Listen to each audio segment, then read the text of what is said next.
Ce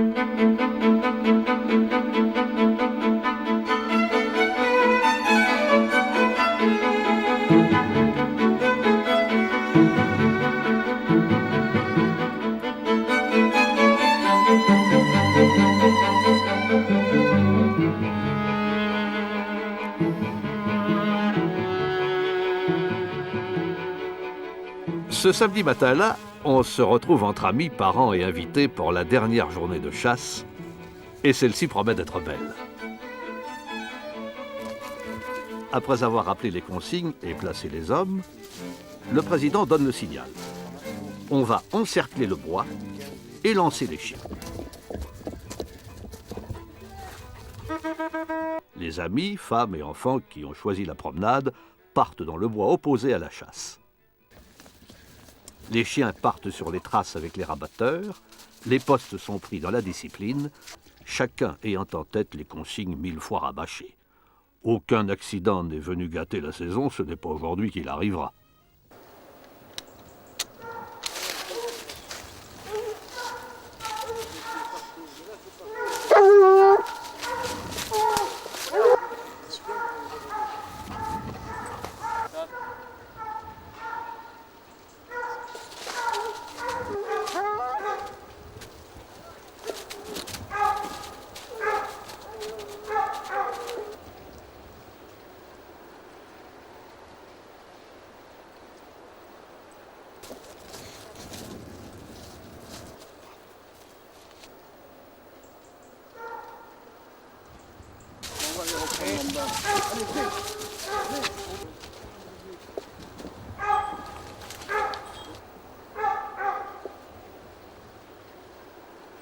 Mais la battue change de configuration.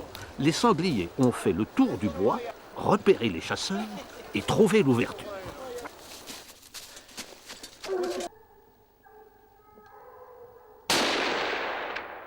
Raté. JP a raté son coup, et ce n'est pas souvent. Les sangliers sont passés dans le bois voisin, poursuivis par les chiens.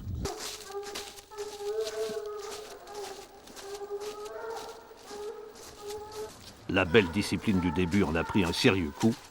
Tous les chasseurs se sont déplacés et les postés se devinent entre eux plutôt qu'ils ne se voient.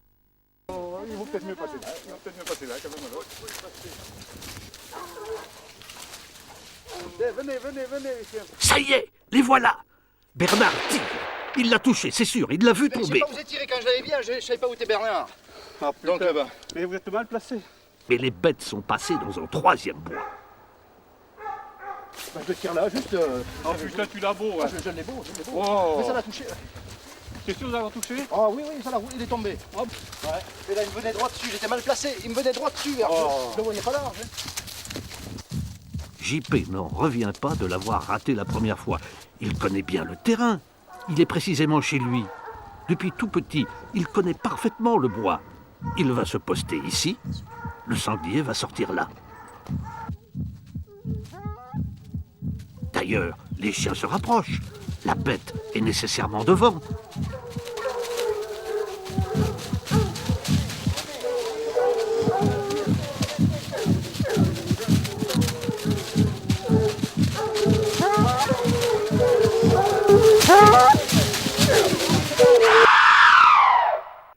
J'ai failli tuer mon petit garçon.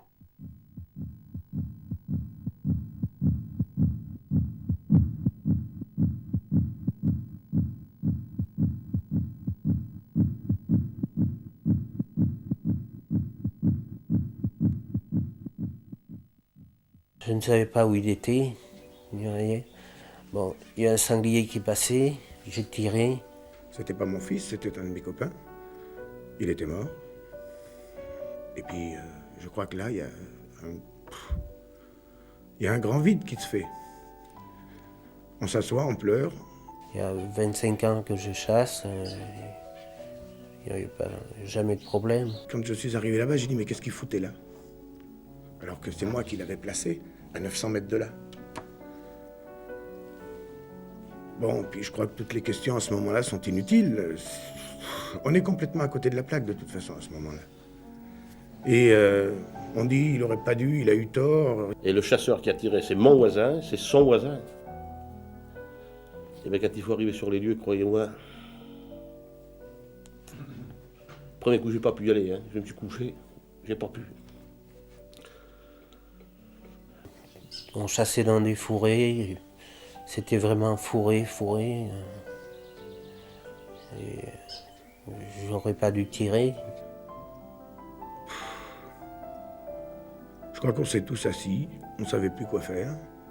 Moi je voyais, je me disais mais comment je vais faire pour le dire à sa femme? Il était tous les jours chez moi.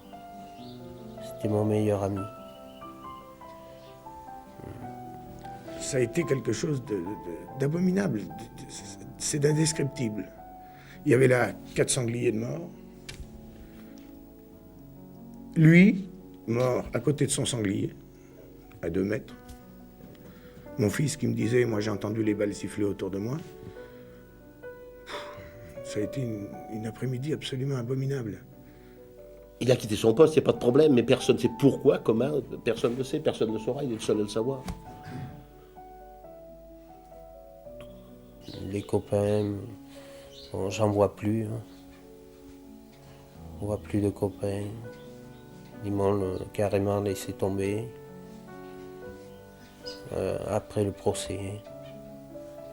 Ils ont attendu le procès et après, j'ai plus revu les copains.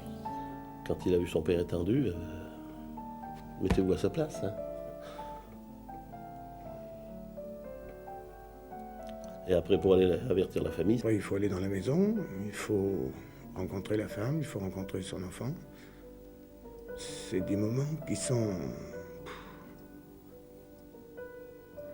je crois que il ne s'est pas passé une semaine depuis 95 sans que j'y pense. C'était mon meilleur ami, c'était...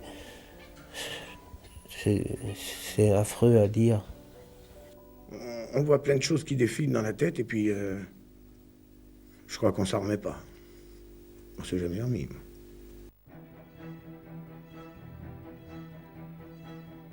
Ces témoignages courageux et bouleversants montrent qu'au-delà des conséquences immédiates de l'accident, ce sont des familles déchirées, des voisinages détruits, des amitiés perdues. Ce sont d'inconsolables chagrins, l'exclusion, le désespoir. Comment arrivent les accidents de chasse en battue? Comment les composantes physiques, intellectuelles et affectives du chasseur entrent-elles dans le processus qui conduit à l'accident? Dans le bois, même si l'on ne voit rien a priori, il y a le gibier, mais aussi des promeneurs, des chercheurs de champignons, des traqueurs armés qui ne devraient peut-être pas l'être et des chasseurs postés qui n'auraient pas dû se déplacer sans prévenir. La première cause, la plus répandue, est l'erreur ou le manque d'identification. Le chasseur tire sur ce qu'il croit être le gibier.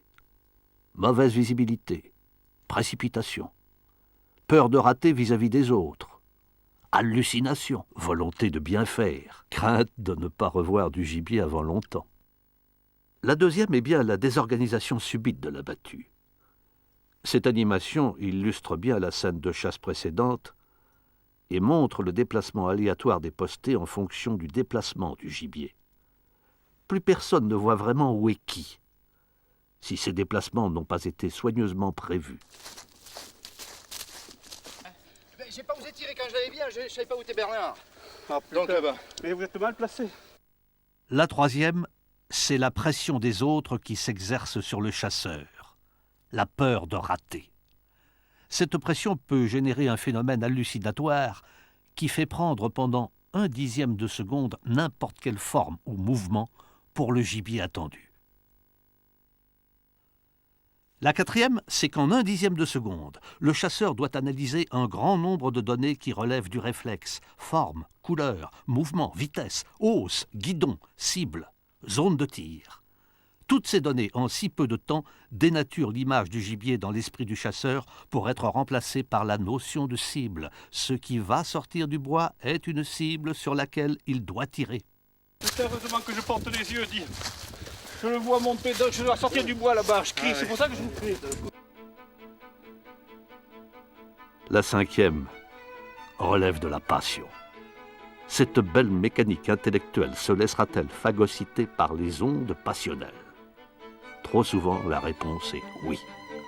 Le regard du chasseur détourne et isole le gibier de son environnement. Cette altération visuelle provoque une zone aveugle autour de l'animal. La sixième, c'est simplement la peur. Elle peut provoquer chez certains un réflexe inconditionné de légitime défense. La septième, c'est le désir exacerbé d'être celui qui tire la bête. D'être un peu le héros du jour, l'heureux gagnant, comme dans La gloire de mon père de Marcel Pagnol.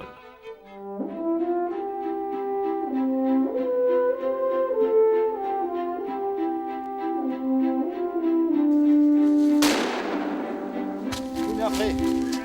Ah ben après ça a été tiré en haut là-haut. Heureusement, l'accident est rare et la chasse finit bien.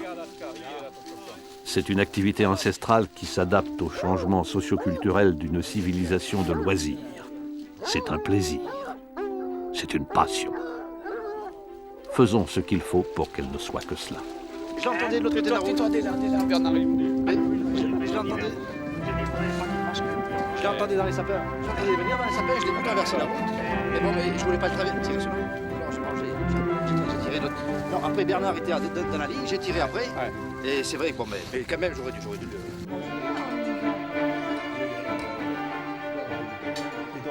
Ce samedi soir-là, on se retrouve entre amis, parents et invités. On se raconte les plus belles histoires de chasse, les plus drôles aussi, en oubliant un court instant que l'accident existe et qu'il n'est pas une fatalité.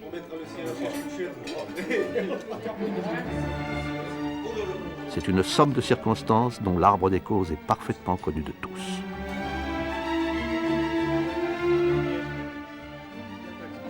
Il a eu très peur.